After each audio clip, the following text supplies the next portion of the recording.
Hello and welcome into the KE Report. I'm your host, Shad Markwitz, and today we're getting an update with our friend and colleague, Erik Wetterling.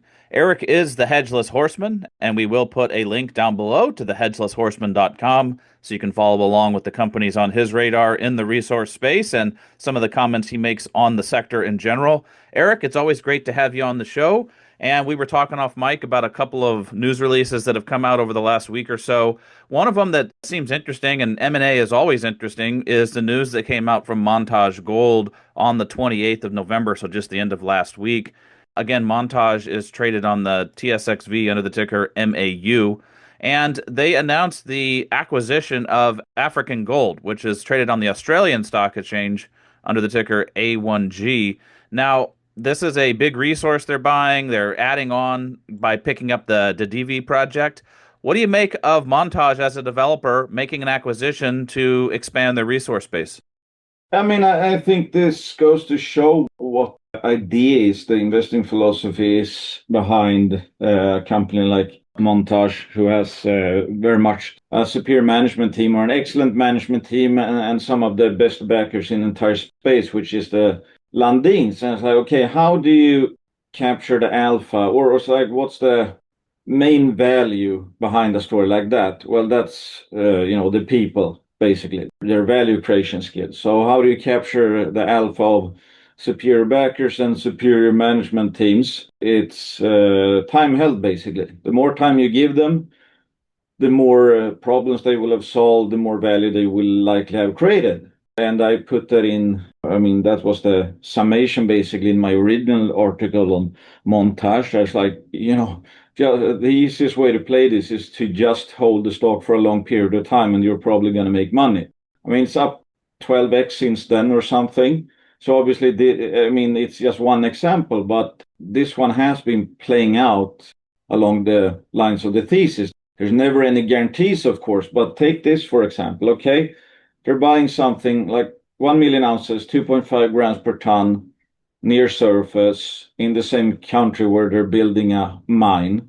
1 million ounces, 2.5 grams per ton near surface. Gold price is $4,200. If you look in the presentation of African Gold, they, point out that they believe there's multi-million ounce potential within the greater project. So, okay, they're buying something for 170 million USD, and one can just, imagine, hey, what could a deposit like that make per year if when up and running? That should be very, very high margin, one would think. And not only thanks to the gold price, simply thanks to the grade and on near surface it is. So, what's that going to do to the shareholders of Montage, for example? Maybe what they acquired right now, and maybe that's going to turn out to be worth, and I'm just making up numbers now, but let's say $1.5 billion. It doesn't sound unreasonable, I don't think. Not long term, at least. So maybe that adds a few tens of percent per year or the next 5 year in kind of as a boost on top of the asset base they already have. So, this just gets them a bigger pipeline. They're going to be exploring this and all that. Maybe in 5 years, they're going to have 3 million ounces and a mine up and running there. Because the good thing about this particular jurisdiction, it seems that you can get a deposit into a mine rather quickly. So it's like, if it looks good in the ground, you're not going to need to probably be discounting it by like 10, 15 years. So it almost doesn't matter, I was going to say. And yeah, so I expect Koné, for example, their flagship project, to probably hit around 400,000 ounces per year. I think they have 300,000 ounces in their study, but they're finding higher grade satellite deposits. And what could you get from this acquisition? I don't know, let's say, 100, 150,000 or something. Then they're up to 500,000 ounces per year, maybe more, and add the exploration potential and all that. So I just think it looks like a great acquisition, and they know what they're buying. So obviously they put out a 54% premium. So they're saying that the market is at least, wrong by 54%. And I don't think they paid fair value. I think there's probably a lot of upside that might come from that part of the new portfolio, basically. So it just gives even more reasons. Like maybe it got even cheaper from this. Yes, the stock price is up a bit, etc. But still, who knows? They might have bought $1.5 billion for 170 million. And that, again, for a hodler might add, let's say, 10% per year over the next 5 years or whatever. I'm just making numbers up right now, of course, but just to prove a point, basically. I think it's, yes, the share price has gone up, etc. But I think their pipeline kind of is still outpacing the price bump in a sense that it might be cheaper after this bump than it was before. Yeah, clearly the team behind Montage believes they've got a good deal here, and it is in country, and it does make sense for their larger expansion plans. And it is interesting to see a development stage company that's not in production continuing to absorb more development stage projects, but the team behind it is so strong with the Lundin family, backing it, that you can tell that they're putting together a larger development vision for the future. So very interesting transaction. Another M&A deal to kick off the week here on a Monday, mining merger Mondays. Now, another key milestone that a company hit is K2 Gold. We were talking about this off mic. It really came out today to the marketplace on the 1st of December that K2 Gold finally has their big federal EIS permit. So this is their environmental impact statement. And so major milestone in de-risking for their project. So what do you make of a company finally getting a permit milestone? How does that help things out with K2 Gold? Yeah, I mean, this has been kind of a discovery that simply was forgotten for quite some time because they weren't really drilling much and they wanted and needed, bigger, better permits basically. And they decided to take instead of small bites, take a big bite and try to push this through so they can do basically a lot of things. So they have almost free reign, I was going to say. So, I mean, that's what the case has been. It's like, if you look at the results they've had from the Mojave project, I mean, some of the assay results are extremely good. And it's like, okay, wouldn't you want to follow up on those results? Of course you would, but they wanted to get their ducks in a row, I guess. So, I mean, it's about to go from, or has gone from, a really good discovery, but was boring, to now where it's kind of, the floodgates could open in terms of drilling, and they have 10 million in cash. So, I mean, now I think, who knows, maybe this becomes one of the more fun explorers out there, basically. And the funny thing is that, I mean, they have a bunch of different targets. They have, 5 gold near surface high grade oxide targets, 4 copper targets, 4 silver lead zinc targets, and a bunch of historic mining in the area. So, just within this Mojave project, I don't know, maybe they could be finding stuff 5, 10 years from now or something. And basically now it's about to get pretty fun, and they're backed by the Discovery Group. And I mean, they have a very good management team. CEO is ex Rio Tinto, for example. So I simply think this could be one of those high probable growth stories in a sense. And of course, I mean, if you look at the market cap, it's not like it's the cheapest ever at face value. But then when you account for like how good are these hits, they're near surface, and then it's like, okay, well, the jurisdiction, etc. Well, that's where this permitting comes into play, or it's like the risks a lot, I would say. And if you combine all that, I mean, that's a multiplier effect, basically. Now the story can get more fun. And I would say with this, you also should be putting more value on any known success and probable success and potential success. So it's a big thing, obviously, and I'm looking forward to them following up on some of these holes and maybe making some new discoveries as well. And it's going to be interesting to come back in, say 3 years or something and see what has happened here. Yeah, it's definitely going to be one to follow along with on the exploration now that that permitting de-risking is behind them. It's especially significant also just because the Mojave project is in California. And a lot of people have reservations about whether California will permit a project, but they need to remember it's a big state and there's different parts of it. And this area is a little more remote. And so the fact that they got the permit's a big gold star for the company moving forward. So now it's on to the drill news for them. But let's fit in one more here where the drill news came out and it kind of disappointed the market, honestly. And that's Finex Metals. We've covered it here on the show quite a bit. They trade under the ticker FINX on the TSXV. And in Finland, they are aggressively going after their Ruopa project. Now, they put out drill holes, but it didn't come back with the kind of results that animated the market. So there was a pretty big sell-off in the share price. What do you do with something like Finex where there's a lot of potential here? It's a good team, it's backed by a good group, but yet the initial batch of drill results disappointed the market. They put out 5 holes out of the 14.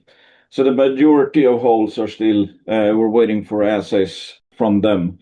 But to me, this was one of the best pre-drilled grassroots targets that I knew of in the sector, or that I know of in the sector. The context was, in my opinion, great. I mean, the footprint is pretty big. I mean, 2.7 kilometers of strike of gold in Tillenoble, basically, not far away from the Kittilä mine that belongs to Agnico Eagle. So, if we're talking low threshold for success, this would be probably it. If we're talking high value, we're also probably bit. I mean, it looks like it's starting at surface. It looks like it could be high grade and also, I mean, satellite potential, and you have a natural acquirer nearby. And it's in Finland, which is ranked #1 on the Fraser Institute ranking. So it's like the context, the background was, some of the best I've seen in an early stage pre-drill discovery junior, 20 million market cap CAD before initial assays. I think that's, more than fine. I mean, I think that's not expensive because, when you look at a footprint, for example, with the trenching and all of that, it's like, hey, if they hit on these holes, they could de-risk a whopper of in terms of volume of rock, and you already had evidence of there being, high grade gold in some of the veins, etc. So I have had high hopes, and again, a 20 million market cap. It's not. I mean, what is it pricing in of making another Ikkari discovery, for example? I mean, pretty much nothing. So in my mind, it's like, hey, of course, it's a high risk, high reward story, but a 20 million market cap. I mean, it feels like you're paying for odds, so like, let's say, 5% of finding something worth a few hundred million. And to me, that's fine. It's like the results, though, I mean, they were underwhelming, of course. Best hole was, what was it, 10 meters of 1.23. So it's like, okay, is that obviously there's gold there. I mean, they have found a gold system, but I was hoping for maybe, 50 to 100 meters of 1 gram per ton. Obviously, I would be happy with even better than that. And it's kind of the second kick in the teeth for maiden assays off the back of the Rackler results, of course. But also one thing to keep in mind is it's an organic system. I mean, we know there's typically worse and better parts. Again, the threshold for success is low because of the satellite. It's not like Rackler where you need like 6 to 10 million ounces of quite high grade to even think about having a mine there. So the jury's still out on this one, and of course with the new market cap, it's down to 11 million. So you get remaining assays. I think it's hard to kill a target this size, and if they just hit, have one good hit, then they have something to follow up on, and then it's game on basically.